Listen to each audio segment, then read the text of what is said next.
Hello everyone and welcome to our channel Nilesh Education। देखो आज आम दशम श्रेणी ओडिया व्याकरण बा ओडिया ग्रामर प्रथम अध्याय जाकि रही वाक्य विचार पाठर आम कौन करवा ना पाठ को पढ़ा आज राइट। तो आउ गोटे कथा जे संग्राम बैच मैंने तुम्हें प्रतिदिन 7 PM संध्या 7टार यूट्यूब क्लास होची तुम मैंने क्लास गुड़िक कर राइट। फ्री क्लास गुड़िक इजिली तुम कर पाठ मत पढ़ी पार बुझीपर राइट। तो देख तुम नोट गुड़िक पीडीएफ गुड़िक दिज्व टेलीग्राम राइट। समस्त जॉइन कर टेलीग्राम ग्रुप्रे आज आम पढ़ा ओडिया ग्रामर फास्ट चैप्टर वाक्य विचार। तो देख प्रथम रही जे कही जानिले कथा सुंदर बांधि जानिले मत सुंदर राइट। आम जब कही जाना ताले कथाटा सुंदर हो आम जब बांधि जाना ताले आमर मथा मध्य सुंदर हो राइट। तो देख बांधा जाना थे मथा जमी सुंदर दिशे राइट। जब आम बांधा राइट जानी ताले मथा मध्य आमर सुंदर दिशो कह जाना थे कथा मध्य सेमती सुंदर लगे। साधारण कथाटी को कही जानिले खूब सुंदर जना जाए। मनोभाव को आमर वचन द्वारा प्रकाश कराए राइट। आमर मनोभाव को कमी ना वचन द्वारा राइट आम कहीकि राइट वचन द्वारा प्रकाश कर कतोटी अथवा स्थल विशेष में अनेक शब्द आम व्यवहार करूँ अनेक मध्य आम शब्द को व्यवहार कर पुणी शब्द को शब्द खंजा खंजी कर कथबार्ता करूँ शब्द को शब्द खंजा खंजी करके आम कौन करूँ ना आम कथबार्ता करूँ। या फल कहवा भाव प्रकाश करने सहज हुए। या द्वारा कौन हुए ना भाव विनिमय हुए राइट। भाव प्रकाश आम करूँ। बर्तमान देखा जाऊ देख जे कह रही अरुण काली वक्तव्यटा संपूर्ण नुहे गचर चढ़ी यहाँ मध्य गोटे मानने कौन गोटे वाक्य कितु ये ना राइट माने कौन वक्तव्य संपूर्ण नुहे राइट। यार अर्थ सेमती किसी ना गचर चढ़ी कौन गचर चढ़ी ना कि प्रश्न मध्य रोचे आंब तोड़ी कि आंब तोड़ी ना कि केवल आंब तोड़ी रही गोटे वाक्य कितु आंब तोड़ी बेले कौन आम कौन बुझा कि ना कारण कि आंब तोड़ी कौन आंब तोड़ा राइट जानवा पड़ो। तो ये वक्तव्य गुड़िक संपूर्ण नुहति। तापर देख जब क ख ग को मिसई देवा ताले कौन हम ना अरुण काली गचर चढ़ी आंब तोड़ी तो ये गोटे शुद्ध वाक्य होगा ना कि वक्तव्य संपूर्ण है। यह मनर भाव को संपूर्ण रूपे प्रकाश करुच्ची वाक्य कहवा या वाक्य बोली कहवा। यही वाक्य अरुण काली गचरे चढ़ी आंब तोड़ी यही पदगुड़िक वाक्य गोटे गोटे एकक एकाठी मिशिंट राइट। ये सब गोटे गोटे कौन ना शब्द अनेक गुड़ी शब्द मिसिकी वाक्य करती तेणु अरुण काली इत्यादि गोटे गोटे पद है राइट पद बा शब्द बुझेगा। नेक्स्ट प्रश्न देख तू खाइचु दुईटा पद उत्तर हाँ हाँ गोटे पद राइट ये सब। तो देख जे ये आम जानिले वाक्य कौन ना एक बा एकाधिक पद मिलित हो मनर भाव को संपूर्ण रूपे प्रकाश कले आम वाक्य बोली कहवा आम वाक्य बोली कहवा। नेक्स्ट आम आगे जावा जे गोटे शुद्ध वाक्य कौन सब थाए योग्यता थाए आसक्ति थाए राइट ये सब रही है। आम पढ़ा गोटे गोटे करके देख प्रथम रही कौन ना योग्यता पढ़ा राइट। योग्यता गोटे शुद्ध वाक्य योग्यता इंपोर्टाट राइट योग्यतार आवश्यकता रही। तो देख कौन रही बालकटे उड़ुअी बालक उड़ी पारे ना। ख छेली गीत गाँची छेली गीत गाइबा योग्य नुहे ना कि छेली के गीत गाई कि ना। गछटी पानी जलीगला पानी गछ को जाली पारे ना राइट। पानी कौन गछ को जाली पार निआ गछ को जाली पार कि पानी गछ को जाली पार ना राइट। तो सब गोटे गोटे कौन ना योग्य है ना कि सब योग्यता ना तो घटी तेणु उदाहृत राइट उदाहरण दी वाक्य गुड़िक निम्न क्रम में पढ़ा हो जे बालकटी दौड़ुअी राइट बालकटी दौड़ुची सविता गीत गाँची राइट सविता गीत गाँची गछटी निआरे पोड़ीगला ये सब गोटे गोटे सठिक वाक्य हो पार। वाक्य व्यवहार कर पद गुड़िकर पारस्परिक संबंध को आम योग्यता बोली कहवा। पारस्परिक जो संबंध रही आम योग्यता बोली कहवा ना कि सेटा योग्य होगा पड़ो। नेक्स्ट आम पढ़ा आकांक्षा। तो देख मदन सहित डट डट वाक्यटी पूर्ण नुहे यह अन्य किसी कथा को अपेक्षा करुच्ची ना कि आकांक्षा कौन रे ना सी अपेक्षा करुच्ची भाव को सी अपेक्षा करुच्ची खरची देख रविवार दिन चपला रविवार दिन चपला कौन ना कि जानवा पड़ो ना आगे कौन। तो वाक्य अन्य किसी पद को अपेक्षा करुच्ची तेणु पूर्ण नुहे ये। तो देख निम्न क्रम में वाक्य दुईटार पूर्णता अणाଯାଇପାରେ। तो पूर्णता आम जब आने राइट सठिक लिखा ताले कौन हम ना मदन सहित बापा आसवे रविवार दिन चपला भुवनेश्वर जीव ना कि यहाँ गोटे गोटे सठिक वाक्य हो पार ना कि। तो वाक्य गोटे पद अन्य पद गुड़िकर अर्थबोधकता अपेक्षा कले आम आकांक्षा बोली कहवा। आकांक्षा कौन आम अपेक्षा करवा ना कि गोटे पद संपूर्ण होगापी आम जो अपेक्षा करवा राइट सेटा ही आकांक्षा बुझीगला। नेक्स्ट आसती देखा नेक्स्ट कह रही देख होइले प्राप्त बुधत्व गौतम तपस्या ना कि उभय ए मिसी छवि और वंदना आंकी वंदना राइट उभय ए मिसी छवि और वंदना आंकी चंदना। तो प्रदत्ता वाक्य दुईटे कर्ता क्रिया थी ना कि ये कर्ता रही राइट कर्ता क्रिया रही ना कि ये देख आंकी राइट आंकवा क्रियाटा राइट। नेक्स्ट प्रकृत अर्थ बुझा पड़ूना किंतु ये प्रकृत अर्थ गुड़िक बुझा पड़ूना ना कि क ख वाक्य। नेक्स्ट उभय वाक्य पदगुड़िक जहाँपर जी रहा आवश्यक सेपरी हुई ना कि जहाँपर जी रहा कथा सेमती ये ना कि मन इच्छा मानने एपट सेपट हो ना कि असजड़ा हो पदगुड़िक सजाई लिखा गले ବାକ୍ୟ ଦୁଇଟି ହେବ କ'ଣ ନା ଗୌତମ ତପସ୍ୱିତ ହୋଇ ବୁଦ୍ଧତ୍ୱ ପ୍ରାପ୍ତ ହେଲେ। ଚନ୍ଦନା ଓ ବନ୍ଦନା ଉଭୟ ମିଶି ଛବି ଆଙ୍କିଛନ୍ତି। ନାକି ଏସବୁ ଗୋଟେ ଗୋଟେ ସଠିକ୍ ବାକ୍ୟ ହେଲା। ବାକ୍ୟରେ ଥିବା ପଦ ଯୋଜନା ବା ସୌନ୍ଦର୍ଯ୍ୟ ହେଉଛି ଆସତି। ନାକି ପଦ ଯୋଜନା ବା ସୌନ୍ଦର୍ଯ୍ୟଟା ଆସତି ବୋଲି କହିବା। ଏହାଦ୍ୱାରା କାହା ପରେ କେଉଁ ପଦ ରହିଲେ ତାହା ବାକ୍ୟର ଭାବକୁ ସ୍ପଷ୍ଟ ଭାବରେ ପ୍ରକାଶ କରିବ ତାହା ବୁଝାଯାଏ। ଆସତିକୁ ମଧ୍ୟ ପଦ ବିନ୍ୟାସ କୁହାଯାଏ। ରାଇଟ୍, ପଦ ବିନ୍ୟାସ ବୋଲି ଆମେ ଆସତିକୁ ମଧ୍ୟ କହିପାରିବା। ନାକି ତ ଅସଜଡ଼ା ଶବ୍ଦକୁ ଯଦି ଆମେ ସଜାଡ଼ିବା ସେଇଟା ହେଉଛି ଆସତି। ନାକି ନେକ୍ସଟ ବାକ୍ୟାଂଶ ଦେଖିବା ଏବେ। ନେକ୍ସଟ ହରିହରଙ୍କ କଥା ଶୁଣି ମା ତାପରେ କ'ଣ ଆଉ ଡଟ୍ ଡଟ୍ ଘଣ୍ଟା ବାଜିଲା ଅଥଚ ପିଲାମାନେ ଡଟ୍ ଡଟ୍ ତ ଉଦାହୃତ ବାକ୍ୟ ଦୁଇ ସମ୍ପୂର୍ଣ୍ଣ ନୁହନ୍ତି। ଏ ଦୁଇଟା ଏକ ସମ୍ପୂର୍ଣ୍ଣ ଏବେ ନୁହେଁ। ଏଗୁଡ଼ିକୁ ସମ୍ପୂର୍ଣ୍ଣ କରିବା ପାଇଁ ଅନ୍ୟ କେତୋଟି ପଦର ଆବଶ୍ୟକତା ରହିଛି। ଏଠି କିଛି ପଦ ମଧ୍ୟ ଆମେ ଆଡ଼୍ କରିବାକୁ ପଡ଼ିବ। ନାକି ହରିହରଙ୍କ କଥା ଶୁଣି ମା ଆଶ୍ଚର୍ଯ୍ୟ ହେଲେ। ତ ଏଠି ଆଶ୍ଚର୍ଯ୍ୟ ହେଲେ ଆମେ ଏଠି ଆଡ଼୍ କଲେ ତ କ'ଣ ହେଲା ନା ଗୋଟେ ଶୁଦ୍ଧ ବାକ୍ୟ ହୋଇପାରିଲା। ଘଣ୍ଟା ବାଜିଲା ଅଥଚ ପିଲାମାନେ ଶ୍ରେଣୀକୁ ଆସିଲେ ନାହିଁ। ରାଇଟ୍, ଶ୍ରେଣୀକୁ ଆସିଲେ ନାହିଁ ଏଇଟା ଗୋଟେ ଆଡ଼୍ କରାଗଲା। ତ ଏଠି ଗୋଟିଏ ସଠିକ୍ ବାକ୍ୟ ହେଲା। ମୂଳ ବାକ୍ୟ ଦୁଇଟି ସହିତ ମୋଟା ଅକ୍ଷର ଲିଖିତ ପଦଗୁଡ଼ିକ ଯୋଡ଼ାଯିବାରୁ ବାକ୍ୟ ଦୁଇ ସମ୍ପୂର୍ଣ୍ଣ ହେଲେ। ପ୍ରଥମେ ଦିଆଯାଇଥିବା ଅଂଶ ପୂର୍ଣ୍ଣ ବାକ୍ୟର ଏକ ଅଂଶ। ରାଇଟ୍, ଏଇଟା ଗୋଟେ ବାକ୍ୟ କିନ୍ତୁ ଏଇଟା ଗୋଟେ ପୂର୍ଣ୍ଣ ବାକ୍ୟର ନା ଗୋଟେ ଅଂଶ। ରାଇଟ୍, ଗୋଟେ ଅଂଶ, ତେଣୁ ଏହା ବାକ୍ୟାଂଶ। ତେଣୁ ଏହା ଆମେ କ'ଣ କହିବା ନା ବାକ୍ୟାଂଶ ବୋଲି କହିବା। ବାକ୍ୟର ବୁଝାପଡ଼ିଥିବା ନିର୍ଦ୍ଦିଷ୍ଟ ଅଂଶକୁ ବା ନିର୍ଦ୍ଦିଷ୍ଟ କେତୋଟି ପଦ ସମିତିକୁ ବାକ୍ୟାଂଶ ବୋଲି କହିବା। ରାଇଟ୍, କିଛି ଅର୍ଥ ଆମେ ଜାଣିପାରୁଛନ୍ତି ଏଠୁ ନାଇଁ କି, ତ ତାହାକୁ ଆମେ ବାକ୍ୟାଂଶ ବୋଲି କହିବା। ନେକ୍ସଟ ଦେଖିବା ଖଣ୍ଡବାକ୍ୟ।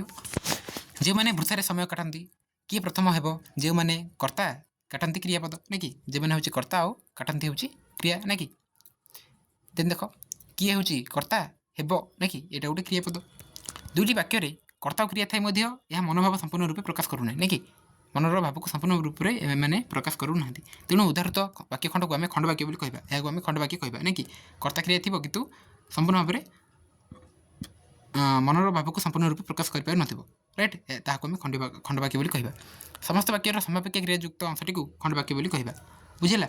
ତ ଏଭଳି ଭାବରେ ତୁମର ବାକ୍ୟ ବିଚାର ଆମେ ଦେଖିଲେ। ରାଇଟ୍, ଯାହା ରହିଥିଲା।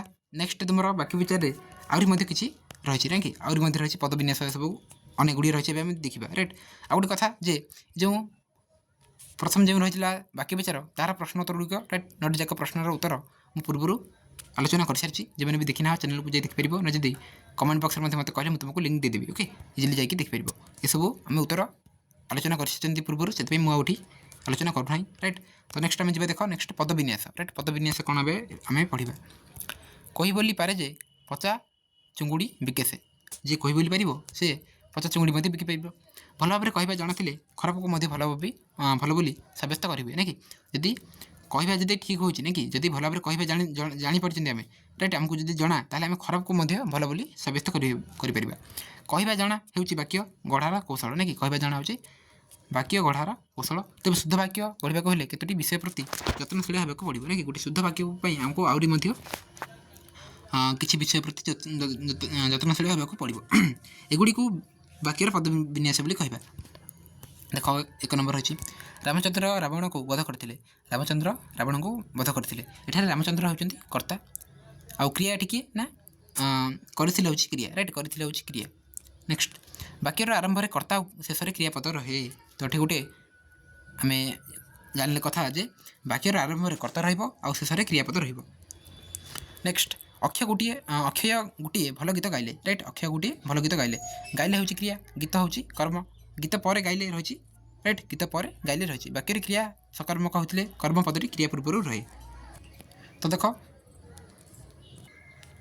ଏଠି ଯେ ଅକ୍ଷୟ ଗୋଟିଏ ଭଲ ଗୀତ ଗାଇଲେ ନାକି, ଗାଇଲେ ହେଉଛି କ୍ରିୟା, ଗୀତ ହେଉଛି କର୍ମ। ତ ଗୀତ ପରେ ଗାଇଲେ ରହିଛି। ବାକ୍ୟରେ କ୍ରିୟା ସକର୍ମକ ହୋଇଥିଲେ କର୍ମପଦଟି କ୍ରିୟା ପୂର୍ବରୁ ରହେ। ତ ବାକ୍ୟରେ କ୍ରିୟା ଯଦି ସକର୍ମକ ହୋଇଥିବ ତାହେଲେ କର୍ମପଦଟି କ'ଣ ହେବ ନା କ୍ରିୟା ପୂର୍ବରୁ ରହିବ। ପଣ୍ଡିତ ଶିଷ୍ୟମାନଙ୍କୁ ଉପଦେଶ ଦେଲେ। ଶିଷ୍ୟମାନଙ୍କୁ ଗୌଣକର୍ମ, ଉପଦେଶ ହେଉଛି ମୁଖ୍ୟ କର୍ମ ନାକି, ଉପଦେଶ ହେଉଛି ମୁଖ୍ୟ କର୍ମ, ଶିଷ୍ୟମାନଙ୍କୁ ହେଉଛି ଗୌଣକର୍ମ। ବାକ୍ୟରେ ଦ୍ୱିକର୍ମକ କ୍ରିୟାର ଗୌଣକର୍ମ ପରେ ମୁଖ୍ୟ କର୍ମ ବ୍ୟବହାର କରାଯାଏ। ରାଇଟ୍, ଦ୍ୱିକର୍ମକ କ୍ରିୟାର ଗୌଣକର୍ମ ପରେ ମୁଖ୍ୟ କର୍ମକୁ ଆମେ ବ୍ୟବହାର କରିବା। 4 ନମ୍ବର ରହିଛି ଦେଖ ପ୍ରଥମ ହେ ଭଗବାନ ମୋତେ ରକ୍ଷା କର, ଦ୍ୱିତୀୟରେ ମୋତେ ଶକ୍ତି ଦିଅ ପ୍ରଭୁ। ପ୍ରଥମ ବାକ୍ୟରେ ଭଗବାନ ଏବଂ ଦ୍ୱିତୀୟ ବାକ୍ୟରେ ପ୍ରଭୁ ସମ୍ବୋଧନ ପଦ, ଏସବୁ କ'ଣ ନା ସମ୍ବୋଧନ ପଦ। ରାଇଟ୍, ନେକ୍ସଟ ବାକ୍ୟରେ ସମ୍ବୋଧନ ପଦ ଆରମ୍ଭରେ ବା ଶେଷରେ ରଖାଯାଏ। ରାଇଟ୍, ହୁଏତ ଆରମ୍ଭରେ ରଖାଯାଇପାରିବ କିମ୍ବା ଶେଷରେ ମଧ୍ୟ ରଖାଯାଇପାରିବ। ରାଇଟ୍, ସମ୍ବୋଧନ ପଦକୁ ମାନେ ଆମେ ଜଣଙ୍କୁ ସମ୍ବୋଧନ କରୁଛନ୍ତି। ରାଇଟ୍, ନେକ୍ସଟ ଚତୁର ଲୋକ ସବୁଠି ଜିତନ୍ତି। ଚତୁର ଲୋକର ବିଶେଷତା ପ୍ରକାଶ କରେ। ବାକ୍ୟରେ ବିଶେଷଣ ପଦ ବିଶେଷ୍ୟ ପଦ ପୂର୍ବରୁ ବସେ। ରାଇଟ୍, ବିଶେଷଣ ପଦଟା କ'ଣ ହୁଏ ନା ବିଶେଷ୍ୟ ପଦ ପୂର୍ବରୁ ବସେ। ରାଇଟ୍, ଚତୁର ଲୋକର ବିଶେଷତା ପ୍ରକାଶ କରେ ରାଇଟ୍। ନେକ୍ସଟ ଜମିଦାରଙ୍କ ପୁଅ ସୁରେନ୍ଦ୍ର ଏ ମନ୍ଦିର ତୋଳିଛନ୍ତି। ତ ସୁରେନ୍ଦ୍ର ଏଠାରେ ହେଉଛି କର୍ତ୍ତା ନା କି, କିନ୍ତୁ ସେ ଜମିଦାରଙ୍କ ପୁଅ, ସେ କାହାର ପୁଅ? ଜମିଦାରଙ୍କର। ତ ଜମିଦାରଙ୍କ ସହିତ ସମ୍ବନ୍ଧିତ ନାକି ବାକ୍ୟରେ ସମ୍ବନ୍ଧିତ ପଦ ପୂର୍ବରୁ ବସେ ରାଇଟ୍। ସମ୍ବନ୍ଧିତ ପଦ ପୂର୍ବରୁ ବସିବ। ସକାଳେ କାମ ଆରମ୍ଭ ହୁଏ, ସକାଳେ କାମ ଆରମ୍ଭ ହୁଏ। ସକାଳେ ଅଧିକରଣ କାରକ ବାକ୍ୟରେ ଆରମ୍ଭରେ ଅଛି। ବାକ୍ୟର ଆରମ୍ଭରେ ବେଳେବେଳେ ଅଧିକରଣ କାରକ ରଖାଯାଏ ରାଇଟ୍। ସକାଳେ, ସନ୍ଧ୍ୟାରେ ଏସବୁ। ଏହା କେବଳ ସମ୍ଭବ ହେବ କଠିନ ଶ୍ରମ ଦ୍ୱାରା ଉପରେ ଗୁରୁତ୍ୱ ଆରୋପିତ ରାଇଟ୍। ଗୁରୁତ୍ୱ ଆରୋପ ପାଇଁ ଯେକୌଣସି ପଦ ବାକ୍ୟରେ ଶେଷରେ ବସିପାରେ। ତୁମର କାମ ହେଉଛି ଘର ଯୋଗାଇବା, ତୁମର କାମ ହେଉଛି ଉପରେ ଗୁରୁତ୍ୱ ଅଛି ରାଇଟ୍। ଏଣୁ ଏହା ବାକ୍ୟ ଆରମ୍ଭରେ ରହିଛି। ବାକ୍ୟରେ ଆରମ୍ଭରେ ଗୁରୁତ୍ୱ ଆରୋପଣ ପାଇଁ ଥିବା ବାକ୍ୟାଂଶ ବସିପାରିବ। ନେକ୍ସଟ ରମେଶଙ୍କ ବିନା କାମ ହୋଇପାରିବ ନାହିଁ। ଏଠାରେ ବିନା ଅବ୍ୟୟ ପଦ, ଏହା ରମେଶଙ୍କ ସହିତ ସମ୍ବନ୍ଧିତ ନାକି, ରମେଶଙ୍କ ସହିତ ସମ୍ବନ୍ଧିତ ବିନା। ବାକ୍ୟରେ ପଦାନ୍ୱୟ ଅବ୍ୟୟ ସମ୍ବନ୍ଧିତ ପଦର ପରେ ବ୍ୟବହୃତ ହୁଏ। ବାପା ଜେଜେଙ୍କର ଓ ଜେଜେମାଙ୍କର ଯତ୍ନ ନିଅନ୍ତି। ବାପା ଜେଜେଙ୍କର ଆଉ ଜେଜେମାଙ୍କର ଯତ୍ନ ନିଅନ୍ତି। ତ ବାପା ଜେଜେଙ୍କର ଯତ୍ନ ନିଅନ୍ତି ଆଉ ଜେଜେମାଙ୍କର ମଧ୍ୟ ଯତ୍ନ ନିଅନ୍ତି। ବାକ୍ୟରେ ବିଭିନ୍ନ ବ୍ୟକ୍ତିଙ୍କର ସମ୍ମତ ବୁଝାଇବାକୁ ହେଲେ ପ୍ରତ୍ୟେକ ସମ୍ମତ ପଦ ବିଭକ୍ତି ଯୁକ୍ତ ହୁଏ ନାକି, ବିଭକ୍ତି ଯୁକ୍ତ ହୋଇପାରିବ। ପ୍ରଥମ ରହିଛି ଦେଖ, ପ୍ରଥମ ଚନ୍ଦ୍ରମୋହନ କଟକ ଗଲା ନାହିଁ। ଦ୍ୱିତୀୟରେ କାଲି ତମେ ଘରେ ନଥିଲ ରାଇଟ୍, କାଲି ତମେ ଘରେ ନଥିଲ। ପ୍ରଥମ ବାକ୍ୟରେ ନାହିଁ ଗଲା ପରେ ଓ ଦ୍ୱିତୀୟ ବାକ୍ୟରେ ନଥିଲା ପୂର୍ବରୁ ବସିଛି ନାକି। ଏଇଟା ନାହିଁ କ'ଣ ନା ଶେଷକୁ ବସିଛି ରାଇଟ୍, ଗଲା ପରେ। କିନ୍ତୁ ନଟା କ'ଣ ହେଇଛି ନା ଥିଲା ପୂର୍ବରୁ ବସିଛି। ତ ବାକ୍ୟରେ ନାହିଁ ବା ନାହିଁ ରାଇଟ୍, ନାହିଁ ବା ନା ଓକେ, ନା ନ ଓକେ, ସଂଯୁକ୍ତ ପଦ କ୍ରିୟାପଦ ପରେ ବସେ ଆଉ ନ କ୍ରିୟାର ପୂର୍ବରୁ ବସେ। ତ ଏଠି କ'ଣ ନା ନାହିଁ ରାଇଟ୍, ନାହିଁ ବା ନାହିଁ ସଂଯୁକ୍ତ ପଦ କ୍ରିୟାପଦ ପରେ ବସେ ଆଉ ନଟା କ'ଣ ନା କ୍ରିୟାର ପୂର୍ବରୁ ବସେ। କ୍ରିୟାର ପୂର୍ବରୁ ଥିଲା କ୍ରିୟା, ଏହାର ପୂର୍ବରୁ କିଏ ନ ବସିବ। କିନ୍ତୁ ଗଲା ରାଇଟ୍, କ୍ରିୟା ପରେ କିଏ ବସିବ? ନାହିଁ। ଲାଷ୍ଟ ଦେଖ, ରାଘବ ସୁଦାମକୁ ବେତରେ ପିଟିଲେ, ରାଘବ ବେତରେ ସୁଦାମକୁ ପିଟିଲେ। ବାପା ଗୋପାଳକୁ ବହିଟିଏ ଦେଲେ, ବାପା ବହିଟିଏ ଗୋପାଳକୁ ଦେଲେ। ନରେଶ ବ୍ୟବସାୟୀରୁ ବହୁତ ରୋଜଗାର କରୁଛି, ନରେଶ ବହୁତ ରୋଜଗାର ବ୍ୟବସାୟରୁ କରୁଛି। ମିତା ଶିକ୍ଷକଙ୍କୁ ଘରେ ଦେଖାକଲା, ମିତା ଘରେ ଶିକ୍ଷକଙ୍କୁ ଦେଖାକଲା। ବାକ୍ୟରେ କରଣ, ସମ୍ପ୍ରଦାନ, ଅପଦାନ ଓ ଅଧିକରଣ କାରକର ପଦ କର୍ମର ପରେ ବା ପୂର୍ବରୁ ମଧ୍ୟ ବ୍ୟବହୃତ ହୋଇପାରିବ ନାକି। ରାଘବ ସୁଦାମକୁ ବେତରେ ପିଟିଲେ କିମ୍ବା ରାଘବ ବେତରେ ସୁଦାମକୁ ପିଟିଲେ ନାକି, ଆମେ ଚେଞ୍ଜ କରିପାରିବା କରଣ ହେଉ, ସମ୍ପ୍ରଦାନ, ଅପାଦାନ ଏସବୁକୁ ରାଇଟ୍। ପଦ କର୍ମର ପରେ ବା ପୂର୍ବରୁ ମଧ୍ୟ ବ୍ୟବହୃତ ହୋଇପାରିବ। ବୁଝିଲା? ତ ଏଠି ପ୍ରଶ୍ନାବଳୀ ରହିଛି। ଏସବୁ ପ୍ରଶ୍ନଗୁଡ଼ିକର ମଧ୍ୟ ଆମେ ଉତ୍ତର ଗୋଟିଏ ଭିଡ଼ିଓରେ ଆଲୋଚନା କରିଛନ୍ତି ରାଇଟ୍। ଯାଇକି ଦେଖିନେବ, ନା ଯଦି କମେଣ୍ଟ ବକ୍ସରେ ମଧ୍ୟ କହିଲେ ମୁଁ ତୁମକୁ ଲିଙ୍କ୍ ମଧ୍ୟ ଦେଇଦେବି। ଓକେ, ତୁମେ ମଧ୍ୟ ଇଜିଲି ଦେଖିପାରିବ। ତାହେଲେ ନେକ୍ସଟ କ୍ଲାସ୍ରେ ଆମେ ପଢ଼ିବା କ'ଣ ନା ବାକ୍ୟର ପ୍ରକାରଭେଦ ରାଇଟ୍, ପାର୍ଟ 2ରେ। ଓକେ, ଯାହା ବି ରହିଛି ଆମେ ସାରିବା ବାକ୍ୟ ବିଚାରକୁ। ଆଉ ଆଗକୁ ମଧ୍ୟ ତୁମର ଅନ୍ୟ ସବୁ ସବଜେକ୍ଟର ମଧ୍ୟ କ୍ଲାସ୍ ହେବ ରାଇଟ୍। ଅନ୍ୟ ଚାପ୍ଟର ଗୁଡ଼ିକୁ ମଧ୍ୟ ଭଲ ଭାବରେ ପଢ଼ିବା। ତ ସହିତ ନୋଟ୍ସ ହେଲା, ଇମ୍ପୋର୍ଟାଣ୍ଟ କ୍ୱେଶ୍ଚିନ୍ ଆନ୍ସର୍ ରାଇଟ୍, ଏସବୁ ମଧ୍ୟ ତୁମକୁ ଦିଆଯିବ ଟେଲିଗ୍ରାମ ଗ୍ରୁପ୍ରେ। ଓକେ, ସମସ୍ତେ ଜଏନ୍ କରିନେବ। ତଳେ ଡିସ୍କ୍ରିପ୍ସନ୍ ବକ୍ସରେ ମଧ୍ୟ ମୁଁ ଲିଙ୍କ୍ ଦେଇଛି, ସମସ୍ତେ ଜଏନ୍ କର ରାଇଟ୍। ତାହେଲେ ଭିଡ଼ିଓକୁ ଏଣ୍ଡ୍ କରିବା, ପୁଣି ନେକ୍ସଟ କ୍ଲାସ୍ରେ ମିଶିବା। Thank you.